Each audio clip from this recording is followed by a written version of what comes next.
যাচ্ছি এখন একটু আরএনটি করে। আসলে আমি আমার ডাক্তার দেখতে যাচ্ছি, ডক্টর মরিনাথ ব্যানার্জি।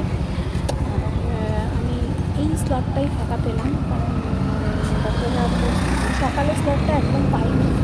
সকালের স্লট পেলেও আমি যেতে পারতাম না, সকালে আমি বাড়িতে বেরোতেই পারি না। প্রচণ্ড গরম। আমি পদ্মপুকুর থেকে অটো নিলাম, এখানে গড়িয়া যাব, গড়িয়া থেকে অটোতে যাব, আবার সুকান্ত থেকে অটোতে আরেকটে করে যাবো। তো প্রচণ্ড গরম, মানে তো মানে যে হাওয়াটা বইছে না, করে লু হয়েছে, যেন জ্বলে যাচ্ছে। কালকে গেছিলাম আমাদের পুরোনো পাড়ায়, সে ব্লগ তোমরা পেয়ে গেছে। মোটামুটি এখন অনেকে জিজ্ঞেস করো আমার ব্লগ আসে না কেন। চেষ্টা করবো, প্রতিদিন তো পারি না ব্লগ দিতে, আর ওভাবে কন্টেন্ট ক্রিয়েটও করতে পারি না। এখন এটা কিন্তু একটা বিশাল এক্সপিরিয়েন্স আমি বলবো, যে এখন বাইরে 42 আর অটো করে যাচ্ছি, কেউ বলছে হ্যাপি সামার সবাইকে, গরমটাকে গরমভাবে না। চলো আমি আরেকটা করে নেমে একবার তোমাদের সাথে আবার কথা বলবো, তো সঙ্গে থাকবো। এখন মুকুন্দপুরের দিকে যাচ্ছি, মানে ভেঙ্গটেপুরের দিকে, সুকান্ত সেতু দিয়ে যাচ্ছি এখন ট্রেনটে করে। সুকান্ত সেতু থেকে উঠলাম, প্রচণ্ড গরম, পুরো অটোটাই যাচ্ছি। বাসে করে আসা যেত না, বাসে আসার মতো অবস্থা নেই, প্রচণ্ড যাচ্ছি সুকান্ত সেতু দিয়ে।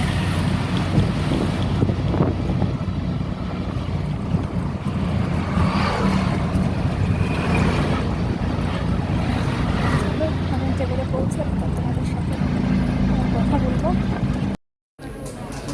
সো গাইজ, আমি আলটিমেটলি এসে গেলাম নারায়ণটে করে। ডক্টর বিশ্বপন শর্মা আছেন, বাট আমি দেখাবো ডক্টর বিশ্বপন শর্মাকে আমি আগে দেখিয়েছি ওই ইয়ের জন্য, যখন আমার আইবিএস হয়েছিল তখন। কিন্তু এখন আমি দেখাবো ডক্টর মরিনাথ ব্যানার্জিকে। উনি রাউন্ডে আছেন, প্রায় 3টার সময় ওনার সাথে অ্যাপয়েন্টমেন্ট। তো তারপরে দেখাবো, দেখি এখান থেকে যদি মনে হয় একবার বাপের বাড়ি ঢুকতে পারি, কারণ একটু কাছে তো, এই 5-7 মিনিটের ডিফারেন্স, ঢুকতে পারি। আর যদি না হয় তো বাড়ি চলে যাবো, বাড়িতে তো অনেক কাজ। ওকে, তো এখন আমাকে ওয়েট করতে হবে। আর এই হসপিটালে আসলে কী হয়, খুব ধৈর্যের পরীক্ষা দিতে হয়। ওকে বন্ধুরা, সব কাজ টাজ সেরে তারপর যখন বাড়ি ফিরবো, বা বাড়িতে তোমাদের সাথে কথা বলবো। সো গাইজ, নেমে গেলাম গাঙ্গুলি বাগান, আর বাড়ি যাচ্ছি এখন। বাবা মার সাথে একটু দেখা করি। তো কলকাতায় আমি যখনই আসি, কলকাতার দিকে, তখনই একবার গাঙ্গুলি বাগানে নামি। আরএনটে করে আসলে অবশ্যই দেখা করব, যতদিন আছে ততদিন। আর তো এইটা নিলাম বাবার জন্যে, চিপস, দেখতে পাচ্ছ, চিপস নিলাম। এটা বাবা খুব ভালোবাসে, বাবা মা দুজনেই খুব ভালোবাসে। আর এটা নিলাম আমার জন্য। এখন বাড়ি যাব, বাড়ি গিয়ে একটু বসবো, তারপরে সন্ধ্যাবেলা আবার চলে যাব নিজের বাড়ি। এটাই হয় বিয়ের পরে মেয়েদের, শ্বশুর বাড়ি, তারপরে একটা নিজের আস্তানা হয়। আর বাবার বাড়ি থাকে যতদিন বাবা মা আছে আমার ক্ষেত্রে, আর তারপরে এটা আমার একটা বাড়ি। এই এখন যাচ্ছি আমাদের বাড়ির গলি দিয়ে। এখানে বাবা মা এসছে 11 সালে। এটা ফ্র্যাঙ্কলি স্পিকিং এটা একদমই আমার হয়নি। ইনফ্যাক্ট এখানে আমি কাউকে খুব একটা ভালো চিনিও না। দরকারে ওই তৃণমূল ক্লাবের ওই কিছু পার্টি ছেলে ফেলে আছে, তাদের সাথে আমার একটু যোগাযোগ রাখতে হয়, বিকজ যেহেতু আমার এখানে ভাড়া আছে। মাঝখানে তো ভাড়া খুব প্রবলেম করছিল, এখনও করছে। তো ফোনে যোগাযোগ করা গেছে, ওরা বলছে যে ওরা এক্ষুনি নাকি ছাড়ছে না। তো দেখা যাক, চলো গাইস যাই। বাবা মা জানে না যে আমি যাব, গিয়ে তোমাদের দেখাচ্ছি কীভাবে সারপ্রাইজ হয়। খোলো।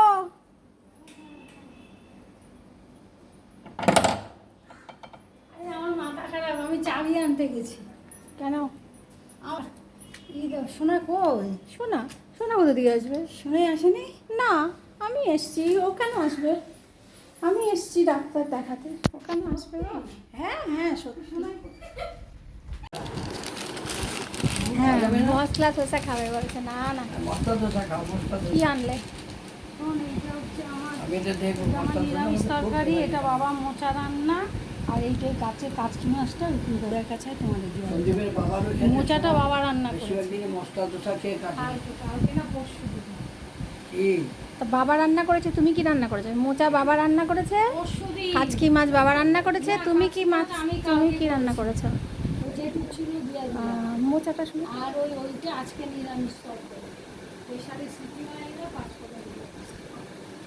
Right night. এবার মটরশুঁটি কোথায় পাচ্ছে এখন? এনে রেখেছিল, সেটাই শেষ হয়ে গেল। আর বোধ হয় এইটুকু আছে। তোমার হাতের মোচা একটা অদ্ভুত স্বাদ হয় জানো,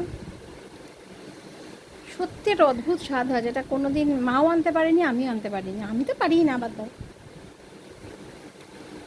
ও পারে না। মা পারে না, জানি তো। সব আমার ও পারবেই না। পারবে।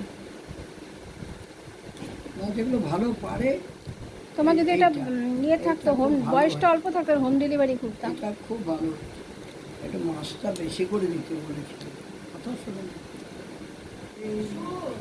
বলো। উনি আনে উনি ভাজা খাওয়ার জন্য। হুম আমি আরে, হঠাৎ বলেছি দেখো। কি যে আর শীতলন এটা? থাকতে হুম। এই মাছ আনলে এবং পূজা চচ্চড়ি খেতাম। হুম। বলে তাহলে করো। হ্যাঁ, হুম আমি বললাম কি 50% তুমি একটা নিয়ে নাও। মানুষ তোমার কানের সামনে উমা, যদি দেখি খাই কি এই বলে, কটা নাই, নিয়েছে, নাই, এই যে নাই, কটা। নাই, কোথায় পাবো কোথায় পাবো কোথায় হ্যাঁ। পাবো।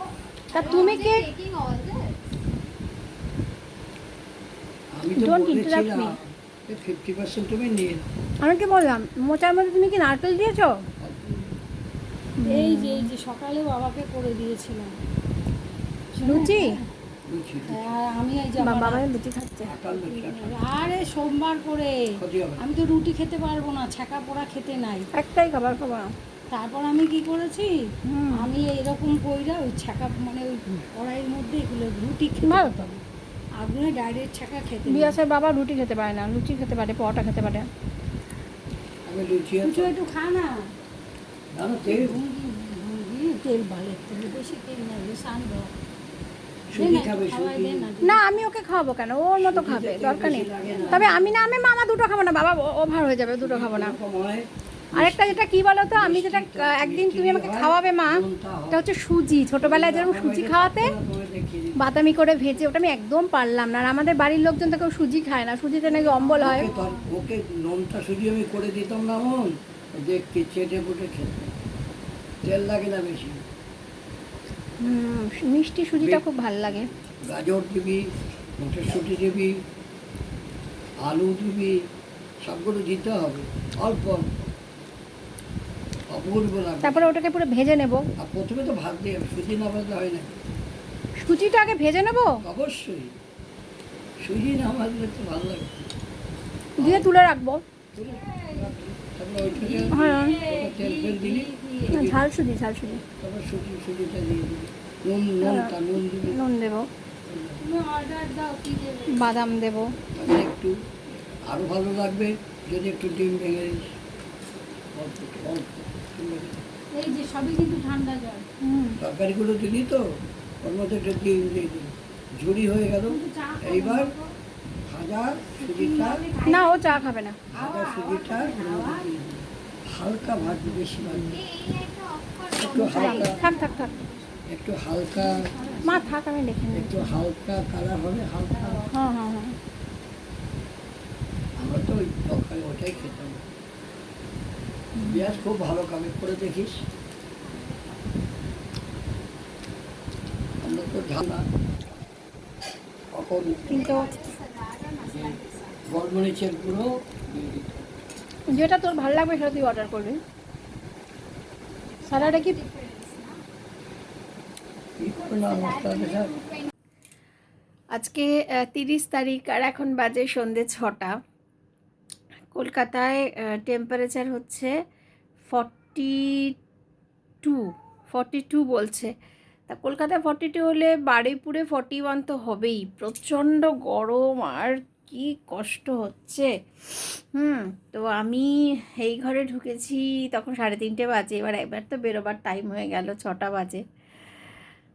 অলরেডি ওরা পড়তে চলে এসেছে। তো আমি এটা নিয়ে বসেছি, এটা হচ্ছে রিয়েলের অ্যাপি ফিজ, যেটা আমরা বলি অ্যাপি ফিজের, অ্যাপি ফিজই বলি আমি, ফিজিন কথাটা।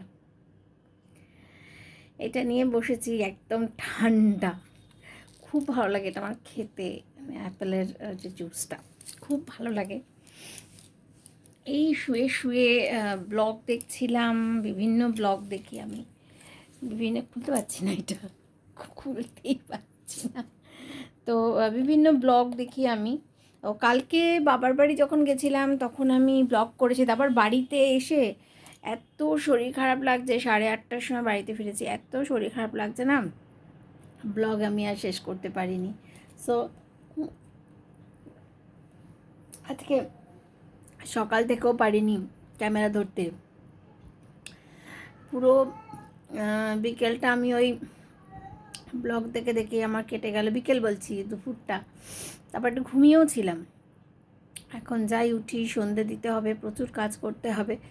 তো কালকের আমি যে ব্লগগুলো করেছি তাই দেখছিলাম যে এই সময় গতকাল আমি বাবা মার কাছে ছিলাম।